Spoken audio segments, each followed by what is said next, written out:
सबसे पहले करूंगी तेल मालिश और फिर थोड़ी सी कसरत।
अब लगेगो लल्ला को चिपचिपा उपटन।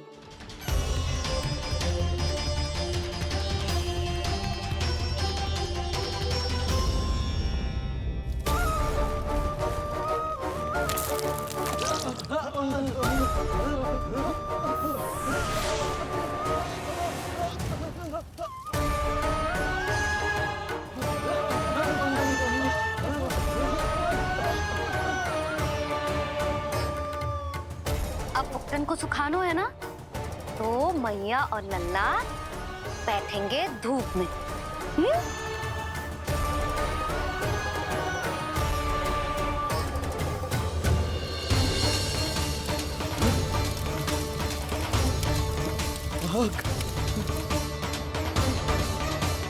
ये हुई ना बात, थोड़ी गर्मी का अनुभव करना भी आवश्यक होता है मैया।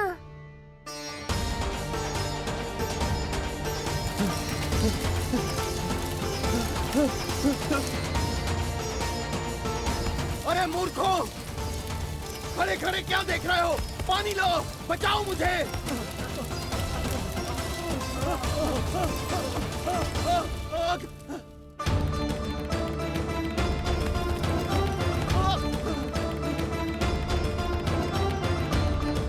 बस बस हो गयो लल्ला, केवल नहाना बाकी है।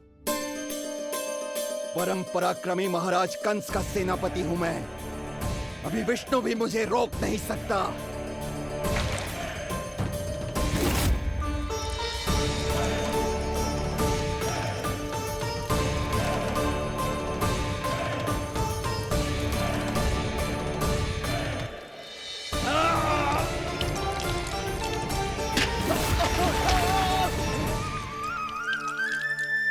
पानी बहुत गर्म तो ना है? तेरे लिए तो नहीं, पर इन राक्षसों के लिए बहुत गर्म है ये जल।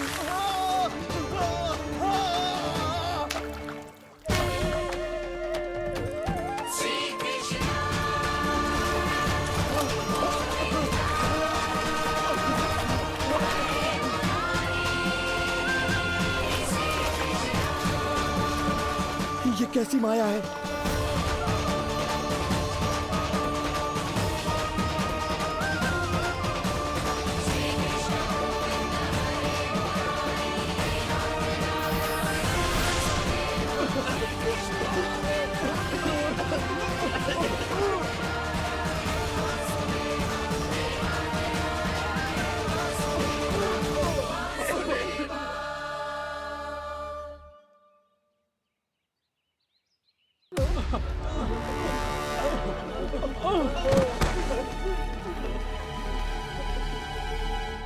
स्नान समाप्त।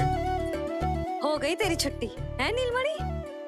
राक्षसों की भी छुट्टी हो गई मैया, और गांव वालों को उनसे मुक्ति भी मिल गई। पर अब मैं थक गया हूँ और भूख भी बहुत लगी है। अच्छा लल्ला, जब मैं दूध पिला रही थी तो पीना ना था, और अब बिलक बिलक के रो रहे हैं। यशोदा, नीलमणि दिख तो मेरे समान है, किंतु इसके नखरे तुम्हारे जैसे। पंडित जी आइए। मैं तो पंडित जी के बारे में बताने आया था, लल्ला के षष्ठी पूजन के बारे में कुछ। अब तो जी 6 दिवस का हो जाएगा। हाँ यशोदा रानी, उस दिन से आप अपने लल्ला को नया वस्त्र पहनाएंगी। मैं सबसे अच्छे वस्त्र चुनूंगी अपने लल्ला के लिए। पंडित जी आप केशव भैया से कह देंगे आने को। आसपास के सभी गांव में ना सबसे अच्छी पोशाक वही सिलते हैं। यशोदा तुम पंडित जी को काम सौंप रही हो, मैं चला जाऊंगा। अरे पर केशव भैया का घर देवी मंदिर के रास्ते में ही पड़ता है, पंडित जी को कोई कष्ट ना होगा, है ना पंडित जी? हाँ यशोदा रानी, कष्ट का प्रश्न कहाँ उठतो है, मैं संदेश दे दूंगा। आज्ञा दीजिए। अब मैं अपने लल्ला के लिए ऐसे वस्त्र सिलवाऊंगी जो आज तक पूरे गोकुल में किसी और बालक ने ना पहने हो।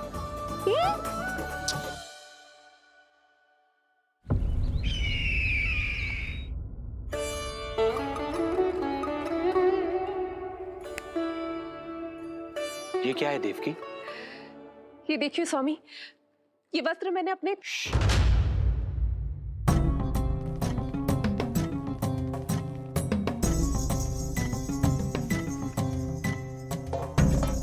ध्यान रखिए देवकी, यहाँ की वायु भी कंस की गुप्तचर है। किंतु स्वामी ये तो बताइए, ये वस्त्र कैसा है?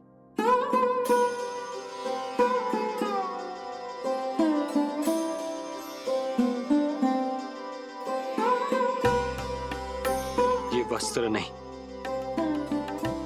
अपनी ममता सी ली है आपने। उस पे ये वस्त्र बहुत अच्छा लगेगा। आप समझ क्यों ना रहो केशव भैया, बस वही वस्त्र दिखाना जो मेरे लल्ला पे सबसे अच्छे लगे। हाँ ये देखिए,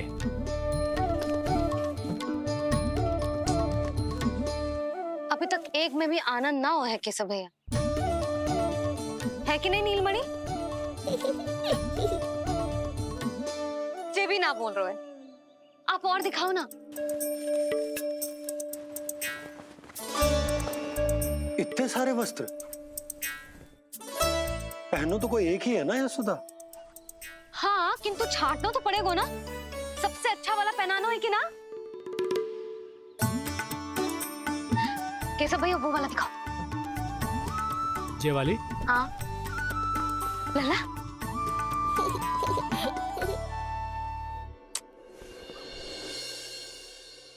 हर माँ की इच्छा होती है कि वो अपने पुत्र को षष्ठी उत्सव के दिन सबसे अच्छे वस्त्र पहनाए। किंतु क्या ये वस्त्र उसके नाप का है? हमें तो ये भी नहीं पता कि वो कितना बड़ा हो गया, कैसा दिखता है।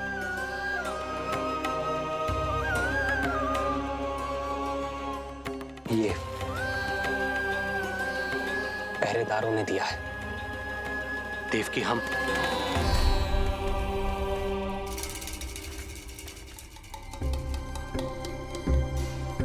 देवकी, हम बंदी गृह में नहीं है, किंतु सच तो यही है, हम कंस के बंदी हैं। काश कोई उपाय होता, किसी प्रकार हमारा पुत्र तुम्हारे सिले ये वस्त्र पहन पाता। काश।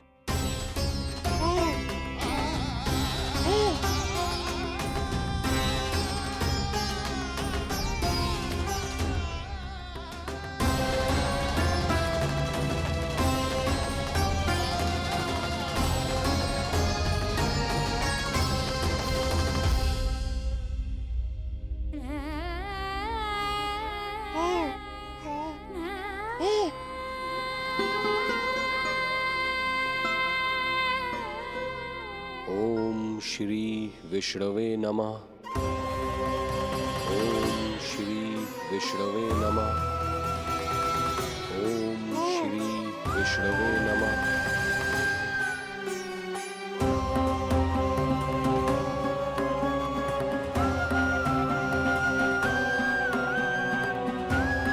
हमें तो ये भी नहीं पता कि वो कितना बड़ा हो गया है, कैसा दिखता है।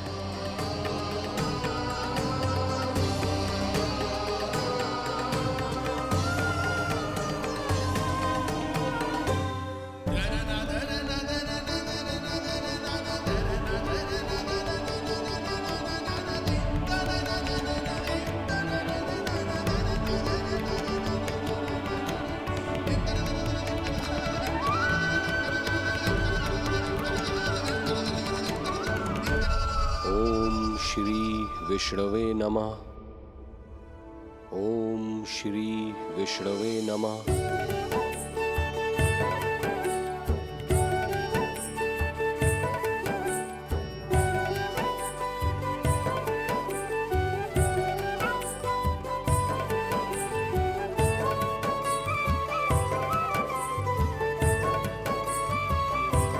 ओम श्री विष्णवे नमः। ओम श्री विष्णवे नमः।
अच्छी लगी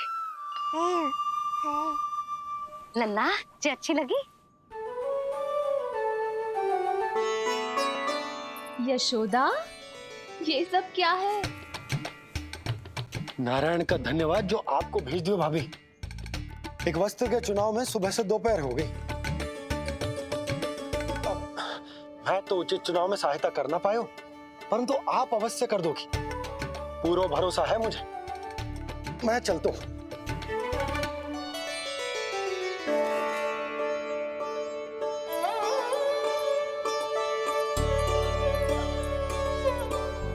मैं क्या करूं जीजी, कोई वस्त्र मिलना भी तो चाहिए ना जो मेरे नीलमणि के योग्य हो।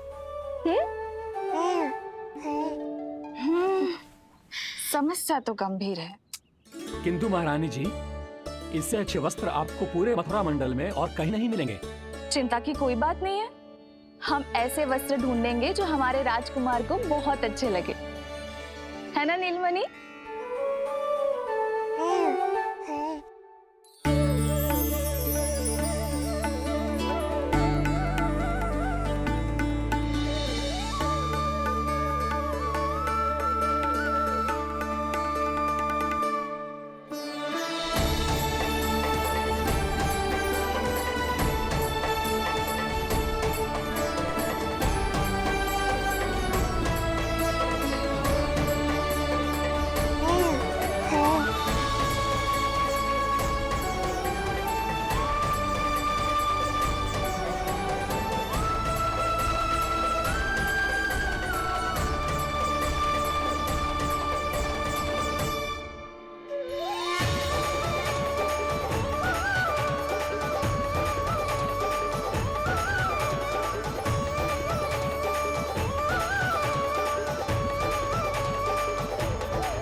इसी के नाप का है।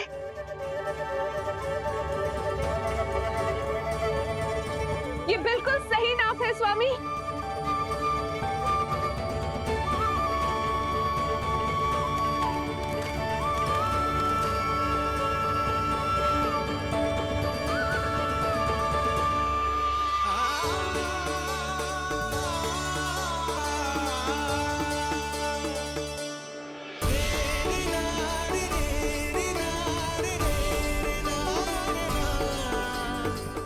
बोलो पुत्र, कैसे लगे ये वस्त्र?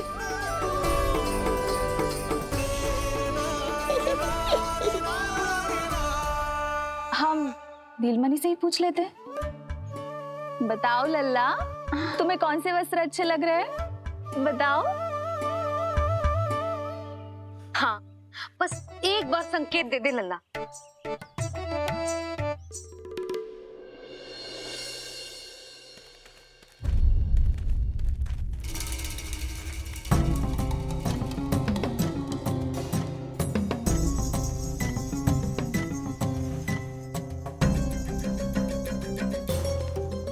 हमारी एक टुकड़ी घायल अवस्था में वापस आ चुकी है। अवश्य ही कुछ बुरा हुआ है उनके साथ। तुम दोनों सतर्क रहना, हमारे कंस महाराज कभी भी आ सकते हैं।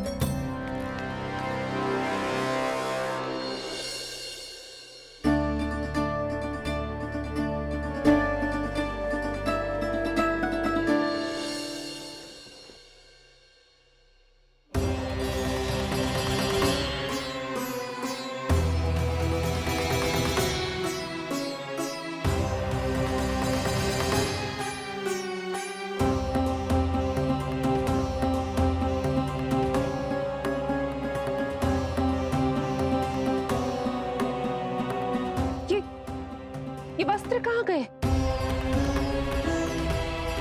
अवश्य ही हमने स्वप्न देखा होगा देवकी।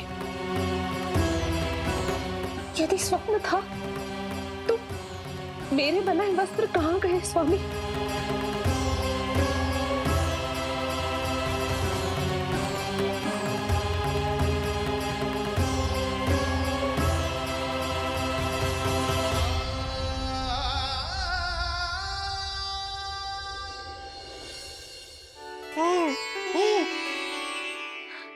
ये देखो, लग तो है इसने स्वयं ही अपना वस्त्र चुन लियो है। जे वाला दिखाइए। कौन सा? जे वाला? हाँ, जे वाला।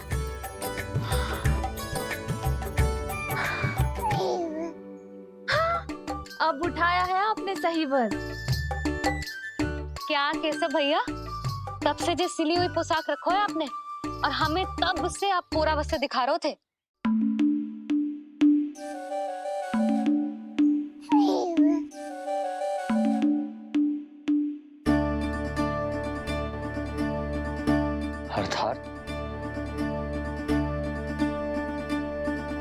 अर्थात हमारा पुत्र हमारे पास ना होकर भी हमारे साथ ही है।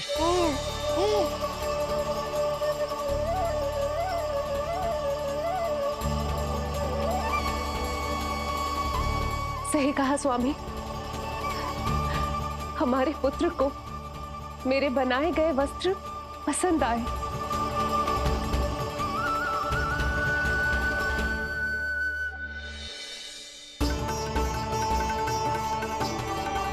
और उसने हमारी भेंट स्वीकार कर ली।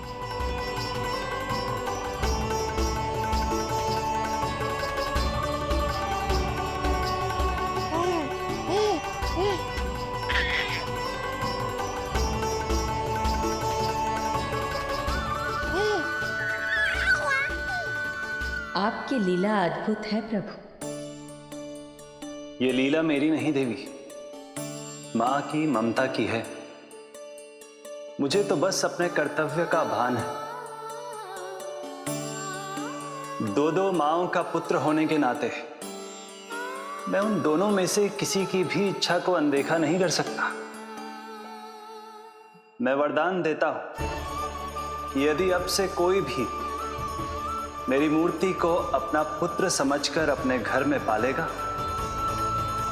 तो मैं स्वयं उस घर में उनका पुत्र बनकर निवास करूंगा और लड्डू गोपाल कहलाऊंगा।